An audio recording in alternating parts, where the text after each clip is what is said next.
వంగవీటి రంగ విగ్రహానికి నివాళులర్పించి రాజకీయాల్లోకి వస్తున్నానని ప్రకటించిన రంగా కుమార్తె ఆశా కిరణ్. రంగ ఆశయ సాధన కోసం కృషి చేస్తానని, ఈ రోజు నుంచి ప్రజాక్షేత్రంలో రాధారంగ మిత్రమండలి సభ్యులను కలుసుకుని ముందుకు వెళ్లడం జరుగుతుందని, తెలుగు రాష్ట్రాల్లో వంగవీటి మోహన రంగ చిరస్థాయిగా ప్రజల హృదయాల్లో నిలిచిపోయారని అంటున్న ఆశా కిరణ్తో మా ప్రతినిధి మల్లేశ్వరరావు ఫేస్ టు ఫేస్.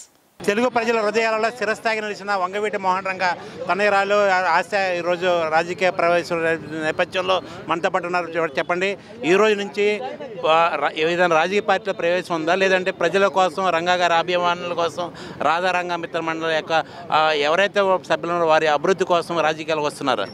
ఇవాళ పొలిటికల్ పార్టీ ఎంట్రీ అలాంటిది ఏం లేదండి. జస్ట్ పొలిటికల్ పార్టీ కాకుండా రాధారంగ మిత్రమండలి చారిటబుల్ దీన్ని ముందు తీసుకెళ్లాలని చెప్పి, రాధారంగ మిత్రమండలి బలపరచాలని చెప్పి ఇవాళ ప్రోగ్రాం పెట్టుకున్నాను. పాలకొల్లో కాపు వనభోజనాలు ఉన్నాయి. అక్కడ పెద్ద ఎత్తున రాధారంగ మిత్రమండలి సభ్యులు, రంగా గారి అభిమానులు వస్తున్నారు. వాళ్ళని మీట్ అండ్ గ్రీట్ ప్రోగ్రామ్ కింద నేను ఇవాళ ప్రోగ్రాం పెట్టుకున్నాను. ముఖ్యంగా తెలుగు రాష్ట్రాల్లో వంగవీటి రంగ అంటే రాజకీయాలు కాకుండా ఇది రాజకీయ పార్టీలో కూడా ఒక బ్రాండ్. ఆ బ్రాండ్ నేపథ్యంలో ఇప్పటికే వంగవీటి రాధాకృష్ణ ఉన్నారు. 20 ఏళ్ల తర్వాత ఆశ రోడ్డు మీద రావడానికి ప్రధాన కారణం ఏంటండి? నేను మీకు చెప్పినట్టు నాకు కొన్ని ఫ్యామిలీ రెస్పాన్సిబిలిటీస్ మూలంగా ఇన్నేళ్ళు రాజకీయానికి కానీ పబ్లిక్ లైఫ్కి కానీ నేను దూరంగా ఉన్నాను. అది కానీ ఇవాళ రాధారంగ మిత్రమండలిలో చాలా పెద్ద గ్యాప్ ఉంది. ఆ గ్యాప్ని అఫ్కోర్స్ మా అన్నగారు రాధాకృష్ణ గారు తప్పకుండా ఆయన శతవిధాలు ఆయన ప్రయత్నిస్తున్నారు.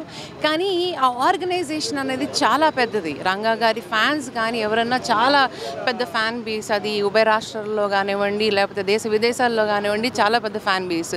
ఆ గ్యాప్ అనేది తప్పకుండా ఉంటుంది.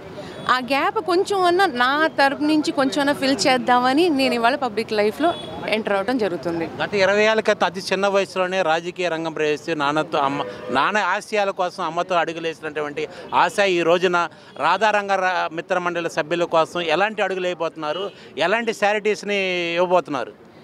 ఇప్పుడు ప్రస్తుతానికి ఇంకా పబ్లిక్గా ఏం చేయలేదండి. వాళ్ళ సలహా సూచనల మేరకు ఏదన్నా ఉంటే నేను తప్పకుండా మీడియా మిత్రులకి తెలియజేస్తాను. నేను ఇది మొత్తానికి రాధారంగ మిత్రమండలి సభ్యులైతే ఎవరైతే ఉన్నారో భారతదేశం మొత్తం మీద తెలుగు రాష్ట్రాల్లో ఎవరైతే రాధారంగ మిత్రమండలి సభ్యులు ఉన్నారో వాళ్ళ అభివృద్ధి కోసం, అదేవిధంగా రాజకీయాల్లో రాధారంగ మిత్రమండలికి, అదేవిధంగా వంగవీటి మోహన రంగ అంటే ఒక రాజకీయాల్లో చిరస్థాయిగా ఒక ఫైర్ బ్రాండ్, ఆ ఫైర్ బ్రాండ్ నేపథ్యంలో ఇప్పటికే రంగా గారి ఆశయాల కోసం తన సోదరుడు వంగవీటి రాధాకృష్ణ ఉన్న నేపథ్యంలో ఇద్దరితో సమానంగా తీసుకుని ఏవైతే రంగారాధ మిత్రమండలి సభ్యులు ఉన్నారో వాళ్ళందరి అభివృద్ధి కోసం, అదేవిధంగా ప్రజల సంక్షేమం కోసమే ఈ రోజున రాజకీయ రంగ ప్రవేశం చేయడం జరుగుతుందని చెప్తున్నారు. మొత్తానికి ఏదైనా కానీ రాజకీయ రంగ ప్రవేశానితో పాటు ముఖ్యంగా ఎవరైతే బడుగు బలహీన వర్గాలు ఉన్నారో వారి అభివృద్ధి కోసం, అదేవిధంగా వారి సంక్షేమం కోసమే ఈ రోజున వంగవీటి రంగ ఫ్యామిలీ నుండి ఈ రోజున రాజకీయాల్లోకి రావడం జరుగుతుందని చెప్తున్నారు. ముఖ్యంగా దాదాపు 20 ఏళ్ల క్రితం చిన్న వయసులో ఉన్నటువంటి సమయంలో తల్లికి అండగా నిలిచినటువంటి ఆశ ఈ రోజున 20 ఏళ్ల తర్వాత ఏదైతే రాజకీయాల్లో కొరత ఉందో ఆ రాజకీయాల్లో కొరతను తీర్చేందుకు ఆశ ఈ రోజున వంగవీటి రంగ ఆశయాలను నెరవేర్చాలని లక్ష్యంతోనే రావడం జరుగుతుందని చెప్పేసి చెప్పడం జరిగింది. ఇది కూడా పరిస్థితి. కెమెరా పర్సన్ వెంకటరావుతో మళ్ళీ రంగా ఇగ్రవర్ధ నుండి.